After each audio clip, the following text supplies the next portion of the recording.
لا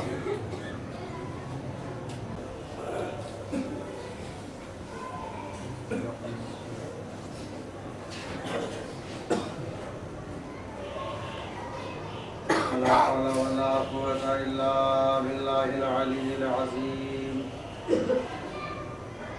أعوذ بالله السميع العليم من الشيطان اللعين الرجيم. بسم الله الرحمن الرحيم. الحمد لله الذي هدانا لهذا وما كنا لنهتدي لولا أن هدانا الله.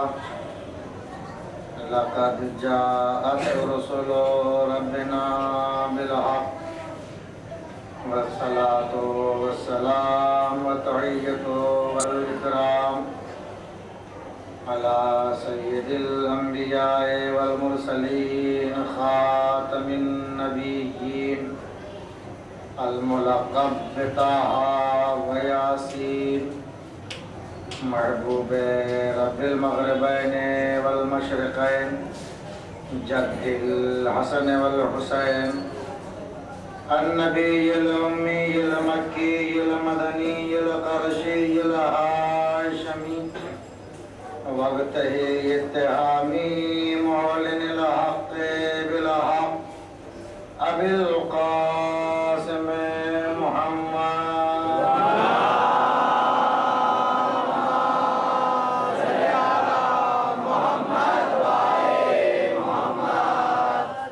وآله الطيبين الطاهرين المعصومين المظلومين المنتجبين المنتخبين الذين أذهب الله عنهم الرجس وطهرهم تطهيرا.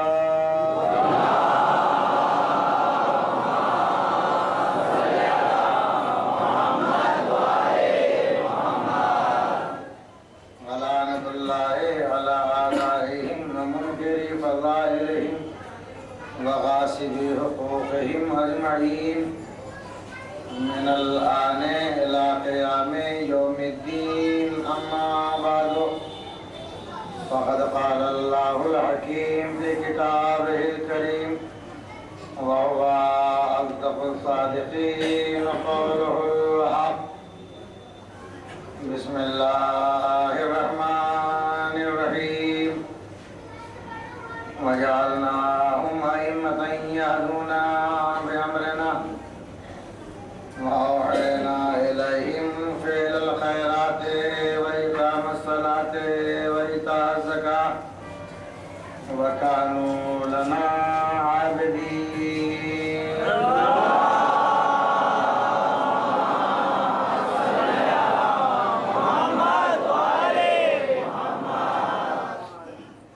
حضرات گرامی قدر، خالق کائنات اپنی عظیم الشان اور بابرکت نیز مبارک کتاب میں ارشاد فرما رہا ہے کہ جعلناہم ائمۃ یہدون بامرنا، کہ ہم نے ان لوگوں کو امام بنا دیا ہے یہدون بامرنا، جو ہمارے امر سے ہدایت کرتے ہیں. اور ان کی شان یہ ہے کہ اوحینا الیہم، کہ ہم نے ان کی جانب وحی کی ہے فعل خیرات کی، اقامہ نماز کی اور ادائیگی زکوٰۃ. اور میں معبود حقیقی اس بات کا اعلان کر رہا ہوں کہ کانوا لنا عابدین، یہ ہمارے عبادت گزار بندے ہیں. عزیزو، اس آیہ کریمہ کی روشنی میں آپ کی خدمت میں ہمارا امامت اور ہدایت کے عنوان کے تحت جو سلسلہ گفتگو جاری تھا، آج تقریباً اپنے وہ اختتامی مرحلے کی طرف پہنچ رہا ہے. یوں تو عزیزو، مجالس خطاب کرنے کے بعد احساس ہوا کہ یہ عنوان امامت اور ہدایت اتنا وسیع ترین عنوان ہے کہ جس پہ ایک نہیں کم سے کم 2-3 اشرے اگر گفتگو ہو اور تفصیلی گفتگو ہو تو شاید کچھ حق ادا ہو پائے. لیکن عزیزوں وقت نہیں رہا کہ میں کچھ مزید نئی آیات امامت اور ہدایت کے حوالے سے کوٹ کروں اور پھر ان پر کوئی تفصیلی گفتگو آپ کی خدمت میں پیش کی جائے. ہمارا سلسلہ بیان جو آپ کے اذان عالیہ میں محفوظ ہے، آج کی گفتگو چاہتا ہوں کہ جو کل کی گفتگو میری تھی اسی سے مربوط کرتے ہوئے اور بعض کنایات و اشارات جو کل بیان ہونے سے رہ گئے انہیں کو بطور تتمہ آپ کی خدمت میں پیش کر کے گفتگو کا سلسلہ آگے بڑھا دیا جائے. عزیزان گرامی، کل میں نے عرض کیا تھا کہ جیسے محمد ویسے موسیٰ، کوئی جملہ دہرانا نہیں چاہوں گا، نہ کسی آیت کی تکرار کرنا چاہوں گا، اس لیے کہ ماشاءاللہ صاحبان فہم ہیں، برسوں کی باتیں یاد رکھنے کے مدعی، تو کل کی گفتگو کیسے کوئی بھول جائے گا. جیسے محمد ویسے موسیٰ اور جیسے علی ویسے ہارون. اور عزیزان گرامی یقین جانیے کہ پروردگار عالم نے جب اپنے حبیب خاص فخر کائنات احمد مجتبی حضرت محمد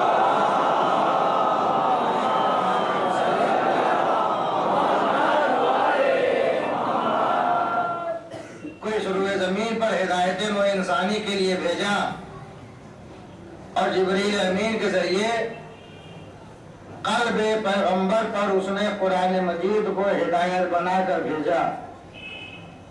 جب نبی کریم قرآن مجید پیش کرتے تھے تو کہنے والے کہتے تھے کہ ارے یہ ایسے نہیں، اگر یہ اللہ کی کتاب ہے تو دیکھیے آپ ایسا کیجئے کہ یہ ہمارے ہی اوپر نازل کروا دیجئے اس کو.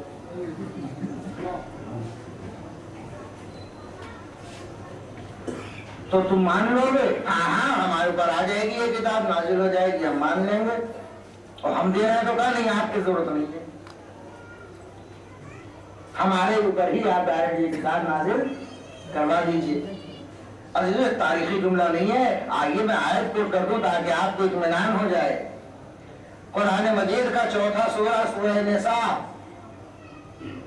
اس کی آیت 153، جس میں پروردگار عالم نے ارشاد فرمایا اپنے حبیب کو خطاب کر کے کہ اے میرے حبیب تم کبیدہ خاطر نہ ہو. یہ جو اس قسم کے مطالبے کر رہے ہیں کہ ہمیں آپ کی ضرورت نہیں ہے، آپ کتاب جو ہمارے پاس لا کے پڑھ کے سنا رہے ہیں، اگر آپ چاہتے ہیں کہ ہم اس کتاب پہ یقین کر لیں، اس پر ایمان لے آئیں، تو آپ ایسا کیجئے کہ ہمارے ہی اوپر آپ کی کتاب نازل کروا دیجئے. یعنی آپ اگر کتاب نازل کروا دیں گے تو ہم کتاب مان لیں گے لیکن آپ کو نہیں مانیں گے. نہیں ابھی بات پہنچ نہیں پا رہی ہے، ابھی پہنچاؤں گا بات.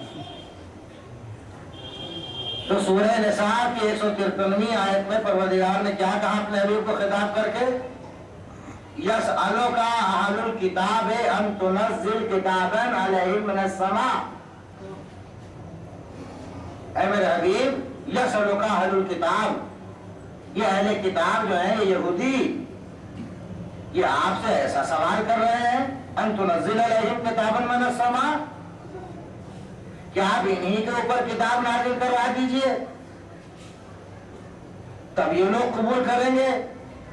یعنی آپ سے بے نیاز رہنا چاہتے ہیں اور کتاب کو اپنے اوپر نازل کروا کے کتاب کو قبول کر لینا چاہتے ہیں، اور آپ کی نیاز مندی نہیں ہے، یہ آپ سے بے نیاز رہنا چاہتے ہیں اور کتاب چاہتے ہیں کہ ہمارے پاس آ جائے ہم کتاب لے لیں.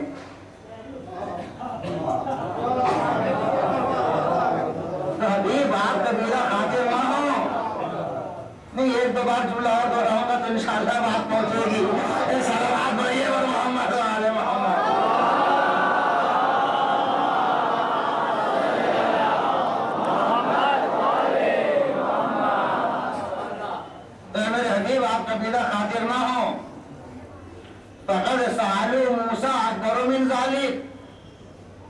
لیے کہ ان لوگوں نے تو جناب موسیٰ سے اس سے بڑا سوال کر لیا تھا، بھائی جیسے محمد ویسے موسیٰ، توجہ کیجیے گا۔ تو اللہ نے کیا کہا کہ اہل کتاب تم سے کہتے ہیں کہ ہمارے پاس آ جائے، ہم کتاب ماننے کو تیار ہیں، ہمارے لیے کتاب ہدایت بن جائے گی، لیکن ہمیں آپ کی ضرورت نہیں ہے۔ تو آپ کبیدہ خاطر نہ ہو، اس لیے کہ انہوں نے جیسے موسیٰ ویسے محمد، انہوں نے تو موسیٰ سے اے میرے پیارے اس سے بڑا سوال کر لیا تھا۔ ان اللہ فقالوا ان اللہ جہرتاً فاخذتهم الصاعقۃ بظلمہم، انہوں نے تو یہاں تک موسیٰ سے کہہ دیا تھا کہ ہم کو اللہ میاں کو آپ جہرن، ظاہر بظاہر چہری اعتبار سے آپ دکھلائیے تبھی ہم اللہ میاں کو مانیں گے۔ تو انہوں نے رؤیت پروردگار کا مطالبہ کیا تھا، انہوں نے موسیٰ سے رؤیت پروردگار کا مطالبہ کیا تھا، اس سے بڑا سوال انہوں نے کر لیا تھا۔ تو اچھا جب انہوں نے جناب موسیٰ سے رؤیت پروردگار کا مطالبہ کیا تو ہوا کیا؟ فَأَخَذَتْهُمُ الصَّاعِقَةُ بِظُلْمِهِمْ، تو ان کے ظلم کی وجہ سے، بھئی کیا ظلم؟ انہوں نے رؤیت پروردگار کا مطالبہ کیا اور اس عقیدے کو اللہ نے کہا بظلمہم،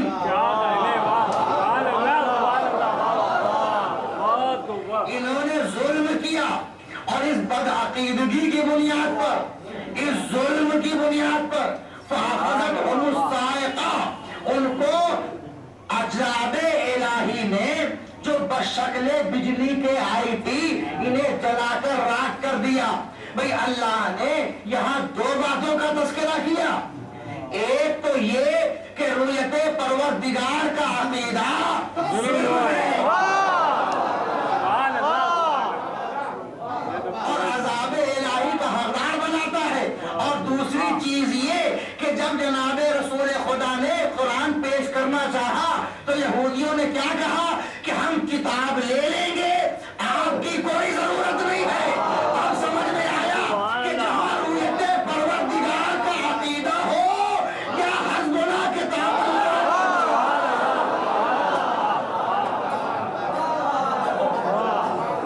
صلوات پڑھیے اور محمد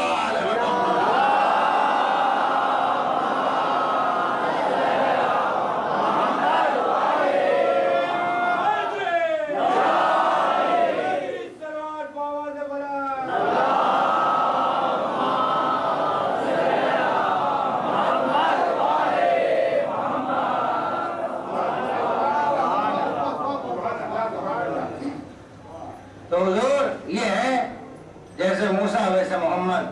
اور یہ عرض کر دوں کہ قرآن نے یا خود نبی کریم نے جو اپنے آپ کو جناب موسیٰ سے یا مولا کائنات کو جناب ہارون سے تشبیہ دی ہے تو کچھ موارد ہیں، کچھ مقامات ہیں، کچھ تشبیہات ہیں جس کی بنیاد پر جیسے محمد ویسے موسیٰ، جیسے علی ویسے ہارون، ورنہ کوئی میرا چھوٹا بھائی یہ نہ سمجھ لے کہ عظمت میں بھی دونوں برابر ہیں موسیٰ محمد، فضیلت میں بھی دونوں موسیٰ محمد برابر ہیں، کمالات میں بھی علی و ہارون برابر ہیں، جلالتوں میں بھی علی و ہارون برابر ہیں، علم میں بھی علی و ہارون برابر ہیں۔ نہیں عزیزو، تشبیہ جب کسی کو دی جاتی ہے تو دو چار رخوں کے اعتبار سے دی جاتی ہے، من جمیع جہات کاملاً تشبیہ نہیں ہوتی ہے وہ، ورنہ اگر آپ کاملاً تشبیہ کہیں گے تو پھر کہاں لے جائیں گے آپ؟ سورہ طٰہٰ کی 20ویں سورہ کی 12ویں آیت کو، جس میں پروردگار عالم نے قرآن مجید میں اپنے پیارے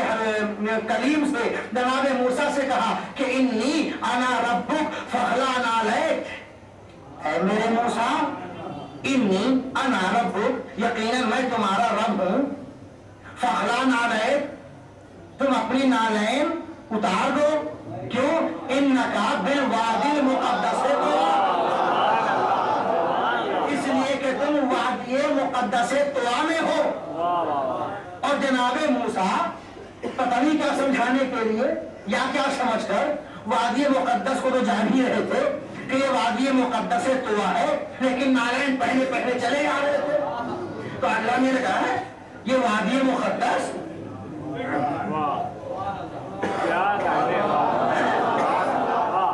اور تم تم جوتے پہنے پہنے چلے آ رہے ہو، فخلا نہ رہے، اپنے جوتے اتارو، اپنے جوتے اتارو۔ میں کہوں گا یا نبی یہ پے پروردگار تو نے جناب موسیٰ کے نالین آخر اتروائی کیوں؟ یہ کوئی عرش اعظم تو نہیں ہے؟